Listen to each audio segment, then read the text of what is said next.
Welcome to the book summary of The Art of Seduction by Robert Greene. This is not a book about manipulation. It's a book about understanding people, their emotions, desires, and the invisible forces that make someone magnetic, trusted, and unforgettable. At its core, seduction is not deceit. It's the art of influence, the ability to draw others in through authenticity, awareness, and emotional depth. Greene begins with a timeless truth. People crave emotion more than logic. We like to think we're rational, but it's emotion that truly moves us. Those who know how to spark curiosity, comfort, or wonder don't chase attention. They attract it. Seduction begins not with others, but within. To move hearts, you must first master your own. Imagine someone who walks into a room calm, grounded, and attentive. They don't demand attention, they command it silently. That's the first layer of power. Confidence isn't arrogance, it's quiet self-control. It's knowing who you are and letting that truth radiate effortlessly. Cleopatra embodied this. Her magnetism came not from beauty, but presence. She made every person feel like they were the only soul in the world. That's emotional focus, the essence of charisma. People fall not for perfection, but for how you make them feel. Every interaction is a dance between attention and energy. Greene reminds us, seduction is emotional intelligence in motion. It's not about force, it's about flow. The most magnetic people listen deeply. Most hear to reply. Few listen to understand. Those who do become unforgettable. Empathy is the heartbeat of influence. It's the ability to feel beyond words, to notice tone, silence, and the emotion behind every gesture. Throughout history, the most captivating figures, from Napoleon to Marilyn Monroe, all shared one thing: awareness married to composure. Charisma is rhythm, knowing when to lead, when to pause, and when to let others shine. Sometimes silence is the most powerful sentence. Seduction thrives in contrast. Strength blended with softness, confidence balanced by curiosity. When you're genuine yet unpredictable, people lean closer. A true leader commands respect not by dominance, but by authentic ease. Greene calls this the dance of attraction, the interplay of energy that makes you real in a world of performance. To master it, develop your inner gravity, a peace that pulls. Power isn't pretending to be strong, it's standing calmly in your truth. People sense authenticity instantly. When you like yourself, others feel safe too, like you too. To influence others, stop trying to impress. Start trying to connect. Connection begins with curiosity, with making others feel seen, interesting, and valued. Because seduction isn't about looks. It's about energy, the quiet force that turns presence into power. Attraction begins with emotion, but deepens with mystery. We are drawn not just to beauty, but to the unknown, the feeling there's more to discover. Greene teaches that mystery isn't about hiding, it's about revealing slowly. When you share everything too soon, curiosity dies. But when you leave room for imagination, people chase the story. Think of the Mona Lisa's smile, captivating not for perfection, but ambiguity. The unknown always outlasts the obvious. In life, clarity and mystery must coexist, be open yet still unfolding. Marilyn Monroe mastered this balance. Her softness invited. Her depth intrigued. She was accessible yet elusive, a living paradox.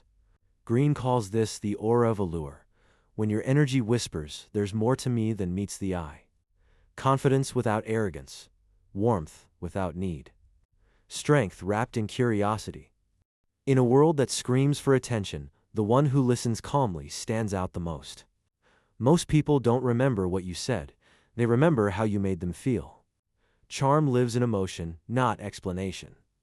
The most magnetic person doesn't talk to impress, they speak to connect. They make you feel seen, and that's unforgettable.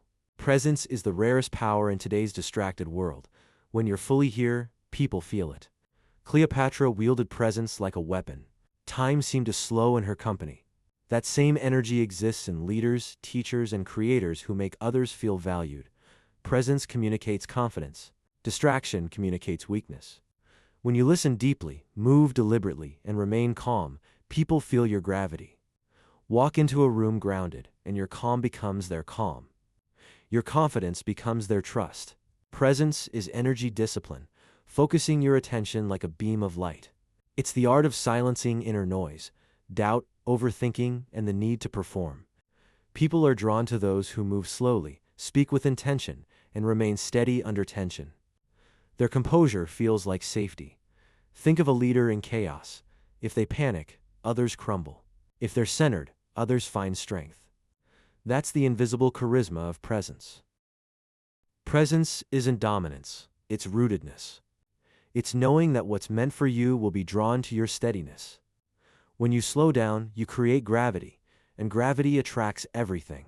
Seduction, in this sense, becomes mindfulness in motion. It's not about performance, but awareness.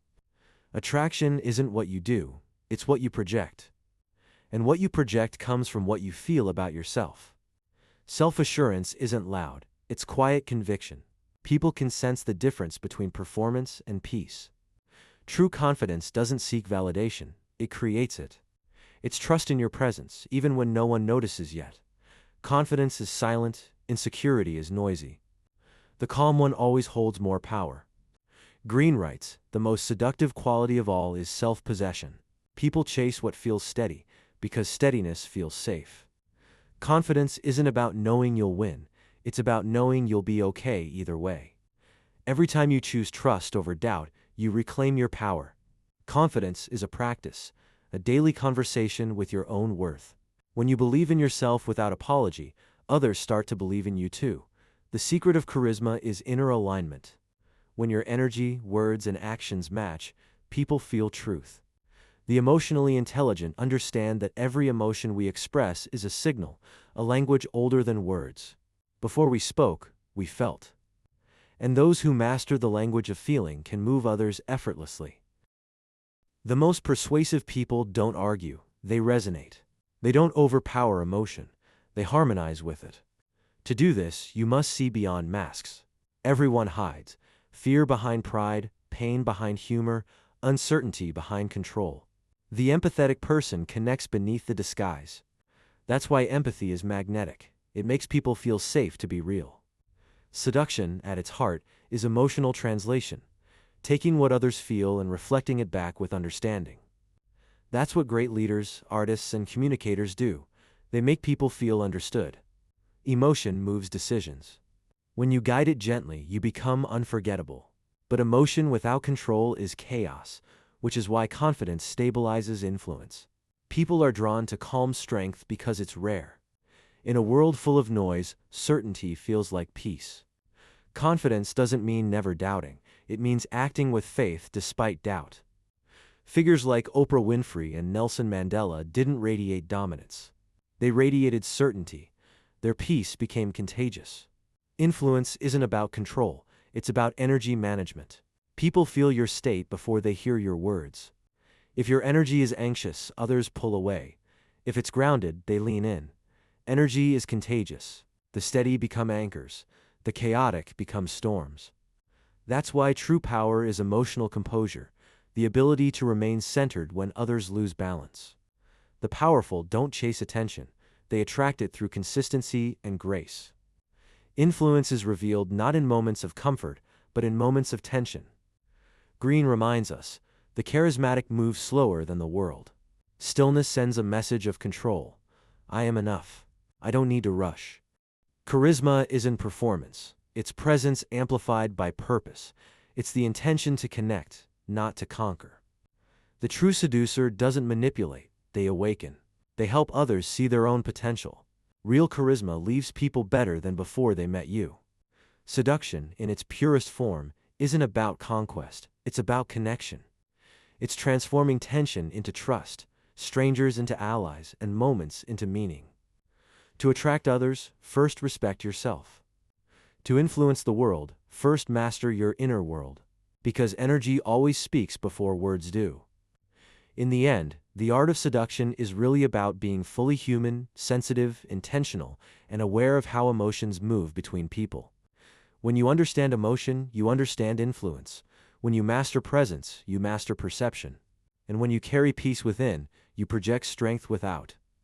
Greene leaves us with one timeless truth. Those who move hearts shape history. Because the world doesn't follow perfection, it follows emotion. The art of seduction is not pretending to be someone else. It's amplifying the most magnetic parts of who you already are. So move with intention, speak with sincerity, lead with empathy, and let your presence do the talking. Because true seduction isn't about taking, it's about inspiring.